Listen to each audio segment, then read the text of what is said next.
Perkenalkan aku Ponari. Hari ini ingin bercerita. Jadi gini ceritanya.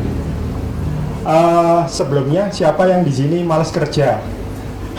Semua ya, hampir rata-rata semua malas kerja. Sama, saya juga malas kerja. Siapa yang malas kuliah? Iya. Dari dulu sih aku saya ingatku ya dulu waktu masih kecil. Waktu liburan sekolah biasanya kan orang tua nganterin aku main ya, misalnya ke rekreasi atau ke tempat wisata. Nah,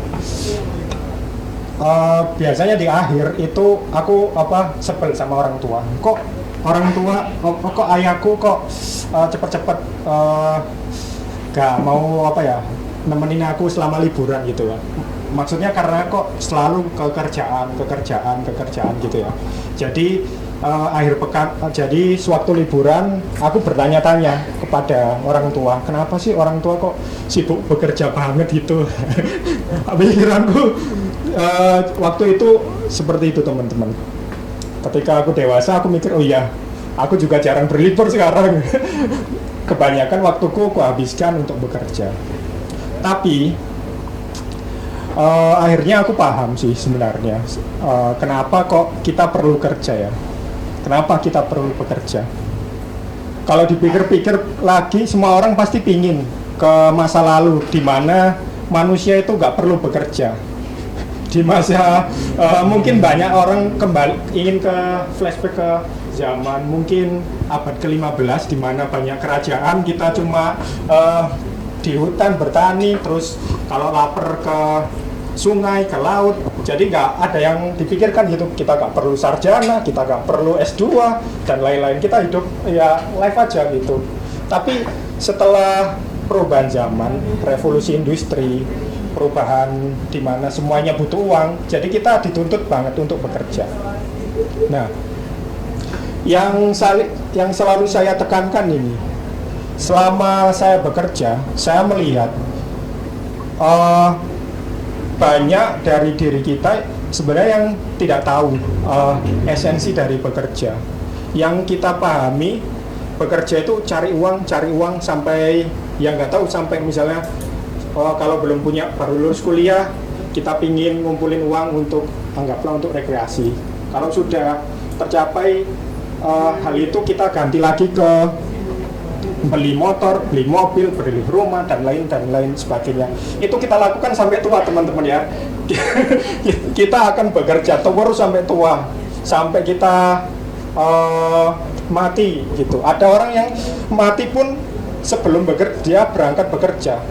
Ada banyak orang yang semacam itu. Nah, baru aku mengerti sistem bekerja itu beberapa tahun ini ya. Setelah aku melihat banyak konten kreator ya yang ngomongin mereka kok hidupnya enak banget ya. Maksudnya kerjaannya mereka kayak memotivasi orang, jualan ludah lah istilahnya. Hidup bekerja dari mana saja, bekerja sambil liburan dan lain-lain.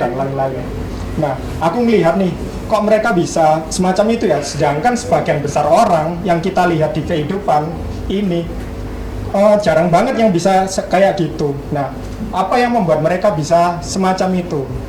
Ternyata yang membedakan diri kita dan mereka yang bisa work-life balance lah istilahnya, mereka bisa kerja di mana saja, adalah value. Mereka punya value yang berbeda. Jadi hal value ini nggak diajarin selama kita sekolah, selama kita di universitas nggak diajarin. Kita hanya disuruh oleh orang tua kita, ayo kamu berangkat sekolah biar pinter, gitu, biar nanti sukses. Nah, cuma itu kan terlalu gak jelas ya, maksudnya kalau dilihat kembali ya, teman-temanku yang biasa-biasa aja yang nggak sekolah ya banyak tuh yang sukses, orang-orang yang nggak kuliah tuh juga banyak yang sukses. Nah, tapi apa yang membedakan yaitu value. Jadi kuliah itu tujuannya kita itu memiliki value. Nah, mereka yang mungkin nggak kuliah, nggak sekolah, mereka punya value. Nah, value itu apa?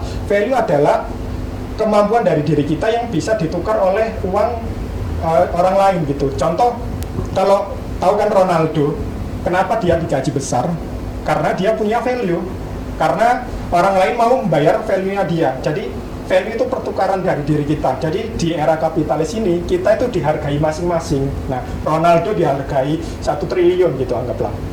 Sedangkan saya dihargai 100.000 pun nggak ada gitu.